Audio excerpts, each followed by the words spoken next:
So I am back now for episode number 100. I've taken quite some time off. I know. It's been it's been a long journey. I mean, it feels like yesterday that I just got started with this whole thing. Kind of overwhelmed with how much love this has actually gotten. I just did it for fun, and it ended up taking off. And I've never actually taken the time to thank everybody who's watched it, liked, commented, and subscribed. I've never even asked up until now. So appreciate all the love and support. That being said, I took some time off. I wanted to make some changes here. So I wanted to make it feel more like a podcast rather than just having, the Skype dividing the screen. So I added in a few things here, got some themes going, a logo up on the top, some overlays, and obviously some banners like this down below. That being said, I wanted to go big with episode number 100. I wanted to go for someone who's kind of achieving greatness, but one of the greatest things I like is to bring in up-and-coming prospects, guys who can eventually make it into the UFC and eventually make it and become champion. That being said, I'm very, very happy to announce that I have Mason Jones on for the 100th episode. For those of you who haven't seen, he had a very, very successful fight a couple weeks ago, becoming champ in Cage Warriors, doing something that very few people have ever done, and we are going to talk about that. Without further ado, I'm going to bring him in. Hey, thanks for having me on. So man, I appreciate you taking the time to jump on here. I've made some changes to the podcast setup. Before it was just like the split screen on Skype, so I took some time off to make some changes, and you're the first one to come on and kind of have an interview this way. So I'm happy you came on. I wanted to go big for episode number 100. As you can see, episode 100. Yeah. And I figured what better way to do it than to have a champ come on and do it, man. So how does it feel? Champ. That's got to feel great. Mate, it does feel good. To be honest, if you told me this was episode 100, I would at least done my hair. Do you know what I mean? Like, that's a big thing. So thank you so much for giving me the honor, allowing me to be on for this episode. It really does mean a lot. And I was just sat in the back room then when you obviously moved me to the back room, and I was like, oh, episode 100. So thank you so much for having me on. But yeah, so champ feels unbelievable. For the first title I won, the lightweight title, that, not that it didn't mean a lot to me, but for me, winning that first lightweight title was inevitable. It was something that I planned on the route up. It'd been on my vision board for ages. Since I made my debut, I knew part of my steps was I was going to win the lightweight title, I was going to defend, and then I was going to move into the UFC. Like, that was always my goal. Then I was going to start chipping away at the UFC. I was going to earn my way up to that lightweight title. I was going to win the UFC lightweight title, and then obviously I was going to fight the best in the world, and I was going to rule the roost. So to win that lightweight title was just sort of, it was inevitable for me. It was part of what I wanted to do. It was what I'd always set out to do. So it felt good, but it was just sort of like, yeah, done that, perfect. Let's start chipping away. And then the opportunity came up for me to fight for the welterweight title. Adam Proctor was meant to fight Rhys McGee. Obviously, Rhys McGee fought against Kazmat on 6 days' notice. Obviously, didn't go well for Rhys, but he went in he got signed, and he's obviously looking to fight again soon. So that left a bit of a void. With the whole COVID situation, I personally couldn't see who Cage Warriors was going to match me with. There was no one really in the lightweight division that was really pushing as number one contender. They were struggling to bring international fighters in because of the COVID lockdowns introduced into the UK. So it was a bit of a difficult situation. So I was like, wait, I was like, this is looking good. So I rang my manager and said, look, Adam Proctor's out of his title fight against Rhys McGee. I want to fight him for the title, for the welterweight title. And he was like, you don't think small. He was like, look, I'll have a think. I'll get back to you. He said, I'll see what they think. So I text the matchmaker as well. It's exactly the same thing. Just make sure you put in, and he gave me the whole look. You're a lightweight fighter. I don't think it's a good idea to move up the welter. And I literally just texted him back and said, I was like, can you just put it towards it? I said, I put my name in the hat. I'm really interested. Let me know. And then they come back to ring me and said, look, we'll give you the fight. And then obviously it just went from there. So I went into the fight as a lightweight, like I did the normal cut I do for lightweight. I did the water load. I didn't need to do the water cut. I think the night before I ended up going to about 76.8. So I managed to drink up. I drank up to 77.5, went to sleep, woke up under again, had my first recovery shake about 9 o'clock. We weighed in at 12. So it was an easy weigh in this time. And then obviously he was slightly bigger than me. I'm 5'10". He's 6'3", I believe. And by the time we fought, I think the heaviest I went up to, I couldn't get over 80 kilos. Like normally when I cut the lightweight, I go to about 88, 81. But for some reason, for this welterweight contest, I struggled to get my weight over 80k. And I fully expect him to go in there at about 88, 90 kilos. So obviously, because I'm a Brit, I go in kilos. So I don't know exactly what that is. I put on 3k, 2.2 times 3, so that's what, 6.6 pound, whereas he probably put on what's 8 to 10 kilos in pounds, 20 to 22 pound, or 18 to 20 pound. Yeah, you're about an average size. I'd say an average size lightweight, and the fact that you're moving up, facing a guy who's, when he's not weighing in, he could be significantly bigger. I mean, what sorts of things did you consider taking this fight? I mean, you're 9-0, you're knocking on the door of the UFC, you're taking a huge risk here. I mean, the only two people who ever done this before you are Dan Hardy and Conor McGregor. So yeah, it's amazing for your legacy, but if you lose it, you lose a lot of momentum, you lose a lot of steam, and you potentially lose that chance to make it to the UFC. So how long did you deliberate on whether or not this would be the right move? All of 5 minutes. So I'd already watched Adam Proctor's stuff. I knew I was better than Adam. And the way I put this, because I had to present. So the deal I've got with my coaching team, it's a weird situation. So whenever they'll give me fights and stuff, they'll always ask me what I think, and I always say yes to every fight. I've never turned a fight down. I know you get that a lot, but I'm interested to fight everyone. They have to they deliberate, they look at the fights, and they'll give me a yes no answer. So the way I talked them into it was like, look, I want to go into the UFC. Look at James Vick. I said James Vick is exactly the same statue as Adam Proctor.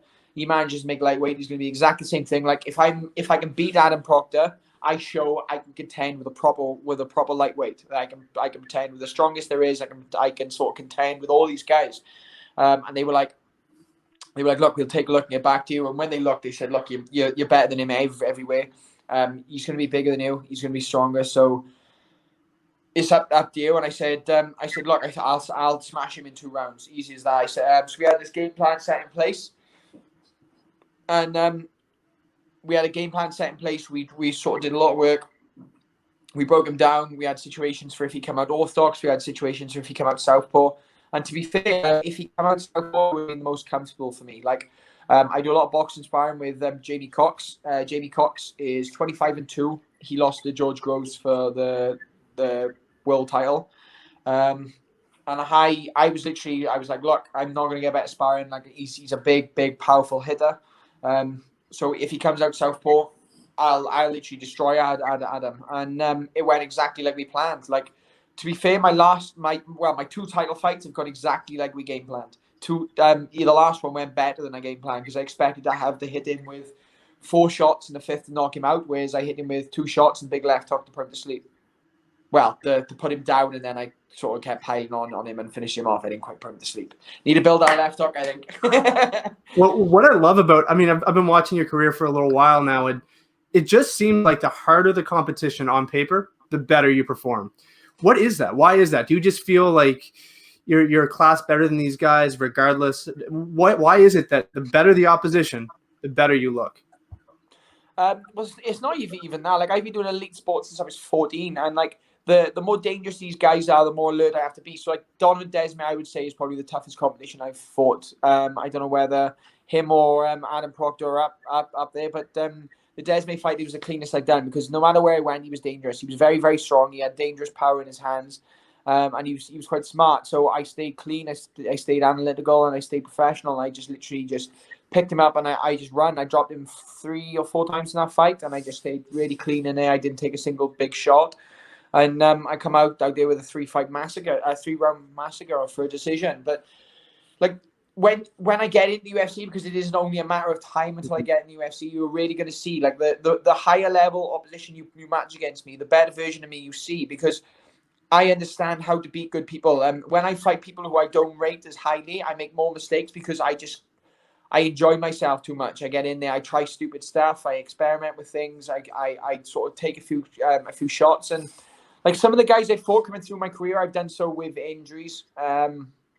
I've got this thing against pulling out in injured. I think if you sort of you sign for a fight, you should follow that fight through. And like injuries are just something you have to deal with. So like I took 2 fights early on in my career with a broken hand. That didn't really slow me down. I ran through all those guys.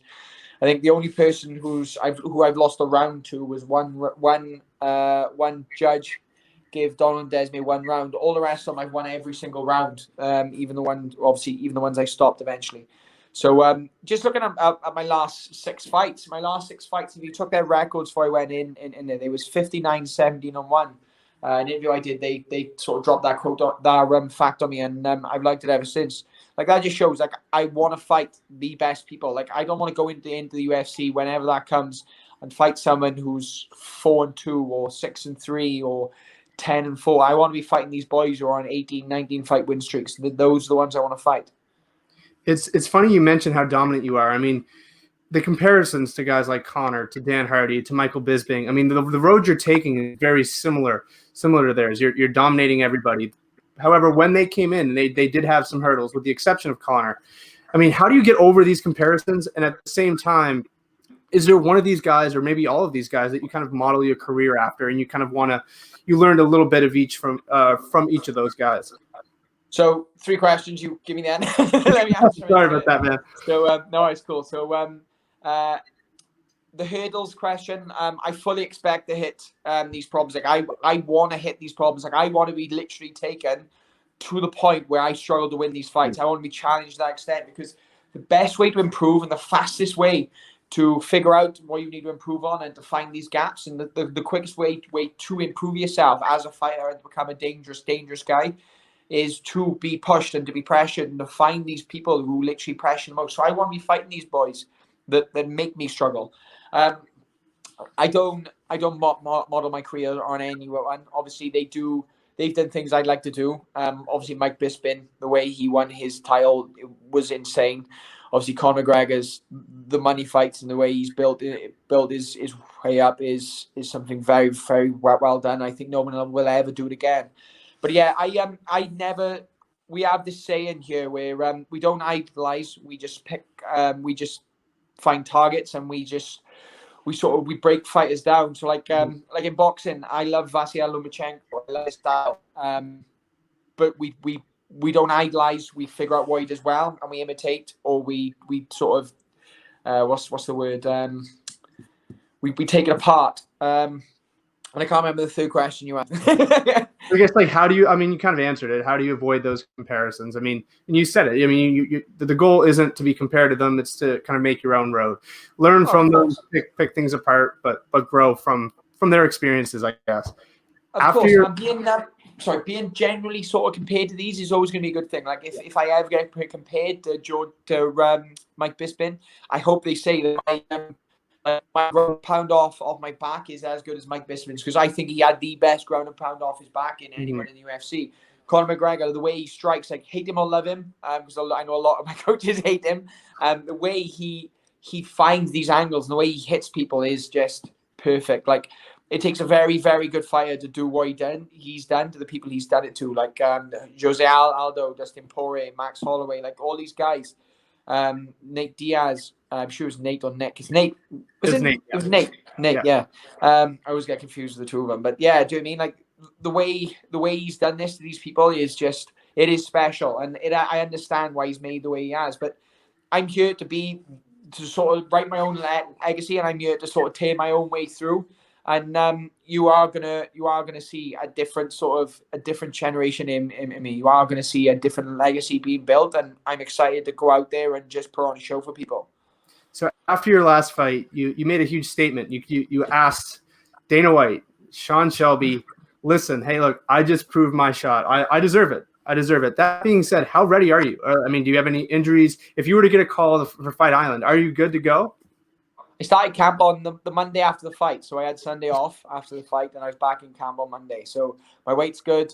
I've just been sparring today. I sparred Monday. I sparred Sunday before that. I got sparring Sunday. I'm training 3 times a day. My runs are good. Everything's good. Everything's really good. I feel good. I just it's just staying ready. That's the thing. And like, I love this. Like, this is my life. This is my dream. I'm literally living the perfect lifestyle. Like, someone asked me a question the other day and said, if you had unlimited amounts of money, what would you do? And my answer was, I'd do everything the same, just in better clothes, in a better car, and my coaches would be comfier. That'd be it. Like, I like everything the way it is. I eat well. I have good training partners. Obviously, it could always be better. There's always people I could fly in, but it's just part of the way it is. Like, I'd love to get back out in California. I love Sacramento. I love obviously training at Team Alpha Male. I love the whole lifestyle there. It's really relaxed, really chilled out. And there's nothing to do in Sacramento, which is what I love, because when you're in camp, it's just train, sleep, and train. So it's one of my favorite places, and I can't wait to go back. You mentioned Team Alpha Male, and there's another Welsh fighter who trains there. She's fighting out of there. But I want to ask, what is it with this like surge of Welsh talent? I mean, it just seemed to come out of nowhere. I mean, for a long time, Wales MMA just seemed to be like not really there, and now you've got Corey McKenna, you, Jack Marshman. There's this crazy influx. What is the reason for that? Sorry, I will give you apologize for that. My phone just rang, so I don't know who's ringing me. I just declined it quickly. So Corey McKenna lives literally 10 minutes away from me. She lived in Cumbraen. She's out in California full time now. Jack Shaw, his gym is literally a 15-minute drive. Jack Marshman, I've literally just been training in Jack Marshman's hometown. Brett Johns lives an hour away, but he literally he trains in Jack's gym as well, which is literally up the road. And like, Wales been over a lot of time. There was a fight in Irish, and they got their time. And we've always been a nation of fighters. Like, we are an unconquerable people. We've always been sort of a tough people. And like, I grew up fighting. Whether it was fighting in gyms, whether it was fighting people outside. Like, we're a fighting nation. Do you know what I mean? And that's not a bragging. Like, I'm not going to turn around and try telling you how I'm this or I'm that, or like people try and style themselves as gangsters or whatever they do. Like, I'm just a lad from a small mountain town who just loves a good punch up, and I love breaking people down. I love breaking styles down. I love outthinking people. Like, for me, being in there and being able to outwit my opponent and outthink their style is the greatest thing in the world. And I just can't wait to get on that big stage and start doing it to the best fighters in the world. Yeah, it's funny because when I think of like Welsh sports, obviously my mind goes to guys like Gareth Bale in football, and then rugby or cricket. Rugby. Usually MMA isn't the first thing in my mind. That being said, you said you fought on the streets and all that stuff, but how did someone who's kind of in a country where these other sports tend to be the main focus, how did you end up finding the sport? So, first thing, give us 5 years, and I think you will start to think of Wales for MMA. We're really ready to explode now. The amount of guys coming through, you're really going to be starting to know the amount of good fighters coming through. But how I found it, so when I was 7, my dad had tried me in football and rugby, and I was only a young kid. I just wanted to scrap. So he took me to I think it was younger than that, actually. I think it was just before my 7th. He took me to a small grappling hall that did just literally, it was just people trying to learn how to fight, and they told me to come back when I was an adult. So he took me to a kickboxing gym. That kickboxing gym I trained at had Jack Marshman there, Richard Shaw, Jack Shaw's dad, Jack Shaw. It had some other local fighters. It had Joseph Duffy. Obviously, Joseph Duffy's just retired. He was obviously one of the last people. He beat McGregor back in the day in Cage Warriors before coming into the UFC in his own right. It had very, very high level people, and all of us were pushing hard. I ended up going into judo. I'm the very, very good career in judo. I won national championships. I medaled in European competitions. I was in Team GB. I was in the Welsh team. I pushed it at a high level. I competed all over Europe. Then I went into. I started boxing. Started with Thai boxing. I got a BJJ black belt. I pro boxed for 2 years. I won 3 fights. I know it doesn't sound like much in 2 years, but I had 6 cancelled fights. So I was very active. They just couldn't find me opponents.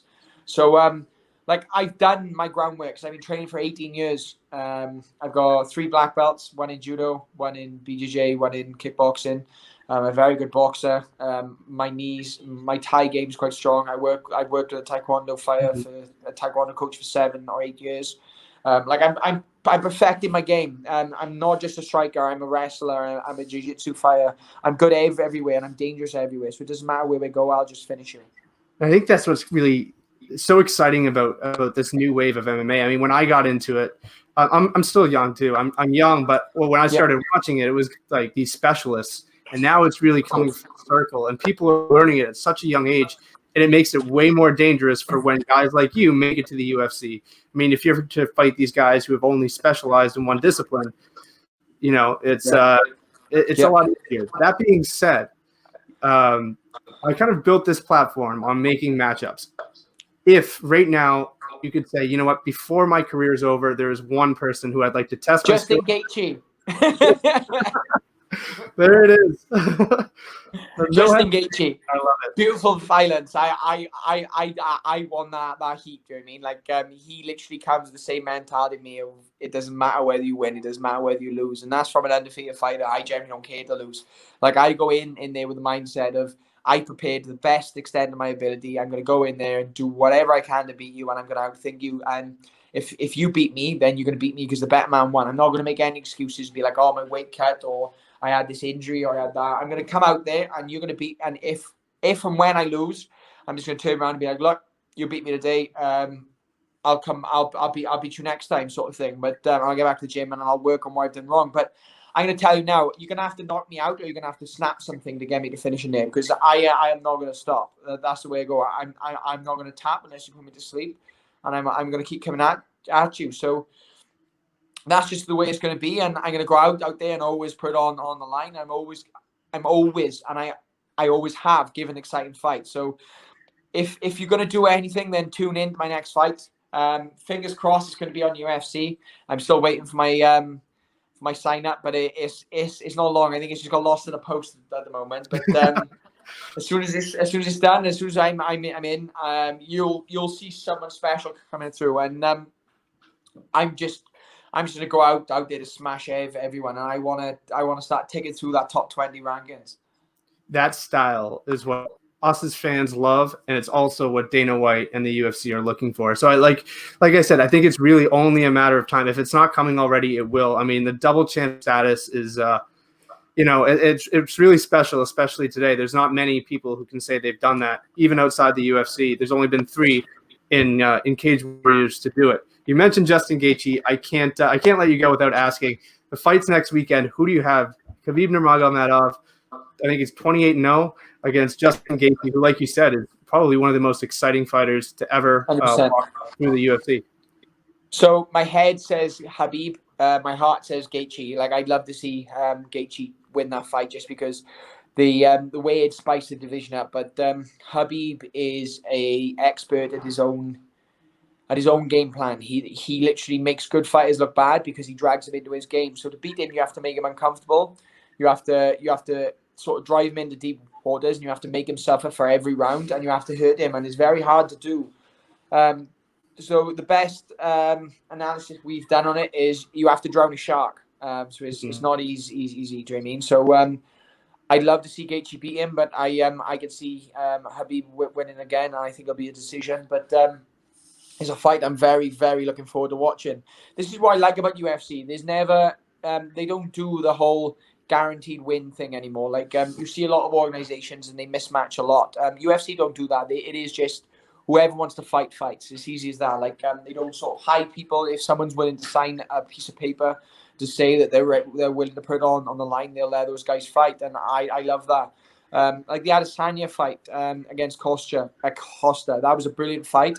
And then when they showed everyone he's beaten in the top 10 or the top 20, it's insane. Like, I think there's like something like in the top 20, there's like 6 or 7 fights he hasn't actually fighters he hasn't actually beat yet. So UFC, again, it's just the greatest organization in the world at the moment, and I can't see it being anything different. I'll ask you one last question, and then I'll let you go. So if Dana White, Mick Maynard, and Sean Shelby were listening to this right now, which they aren't, but if they were, what would the message be? If you don't know who I am, you'll know who I am soon enough, and I look forward to working with you. Thanks, man. I appreciate you taking the time. I'm glad to have you on for episode 100. I've been a fan for a while, and as soon as you got that second belt, I was like, if I can get him on, I got to get him on because I expect greatness. I know great things are coming your way, so I really appreciate it, and hopefully we'll see you out there soon in the UFC. I'm sure it won't be long. Thank you so much for having me on, and I hope you have a great day. All right, man. All the best. Stay safe. Thank you. Bye. All right, there you have it. Episode 100 just concluded. We had Mason Jones come on. Highly recommend watching his fights if you haven't. He's very, very dangerous. Expect great things from him. We can see him in the UFC soon. That being said, I usually don't do this. I haven't done it up until now, but I'm asking, can you please like, comment, and subscribe? It means a lot. It'll go a long way. Obviously, I'm funding a lot of this by myself, but I can't do it without your support. So that being said, thank you guys again for episode 100, and we'll see you guys soon.